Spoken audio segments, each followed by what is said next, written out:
stand here a second, okay? So Dr. Charlotte has this to say about you, Amelia. She says, Amelia has been one of the best dancers, the most likely to volunteer for karaoke, and the best dressed honor students we've had in a long time. She is also the only person crazy enough to take 2 honors, 112 classes, just the kind of student that we love to have.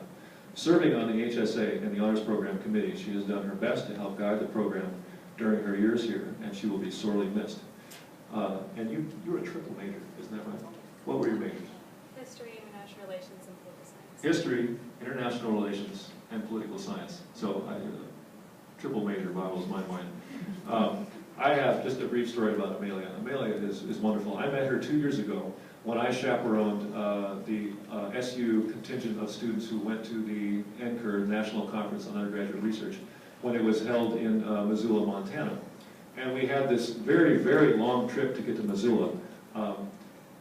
I'm from the West Coast, and I'm well aware that people on the West Coast have no knowledge of East Coast geography. When my mother comes to visit, she says, "So can we go up to Boston for the day?" And I say, "Yeah, Mom, if you want to, drive 12 hours, sure."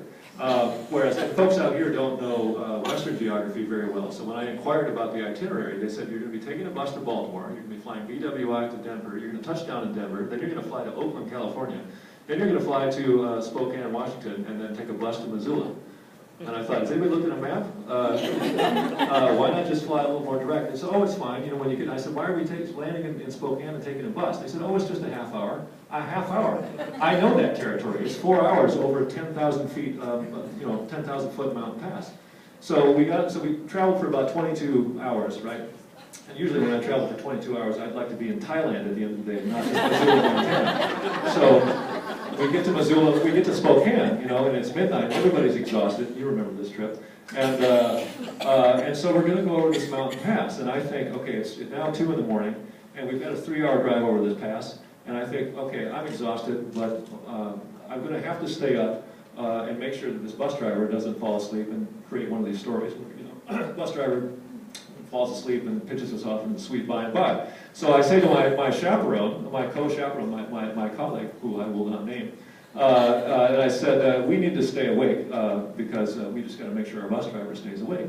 And she said, "You're right, we do." And then she promptly fell into a slumber that would have made Rip Van Winkle jealous, right? So just out cold. And so so this bus driver, his name was Bill, and he was a great guy. He was a bit of a kidder. He had sort of this sense of humor.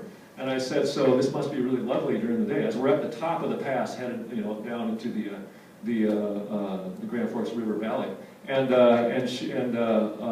he says, "Oh, it's just wonderful. It's even wonderful at night. I mean, the stars are so bright that you could almost drive this pass by the light of the stars." At which point he promptly shut the lights off of the bus to demonstrate. And my heart, and I said, "Yeah, I get it. I see it now. Let's get back with those lights, maybe." So on the way back. You have no idea where I'm going with this, do you? No, so on the way back, Bill was luckily this is daytime, so he didn't have to do the light thing. And we were driving back to Spokane, where we're going to get on a plane and fly to about 14 cities before we return to Baltimore. And he was telling stories and jokes about Montana history. And as we're driving through the mountains, we see these very steep inclines.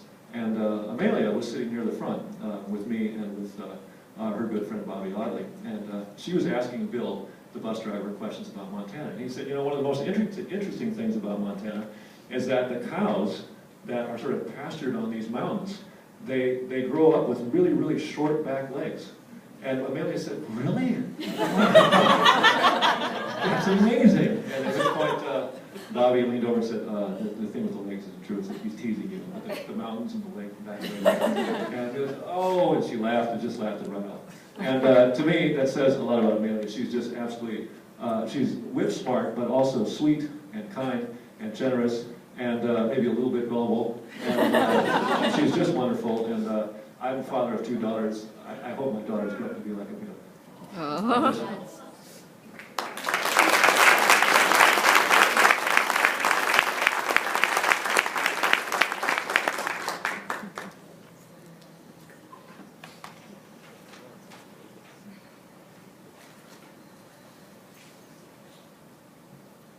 Well, that's everybody.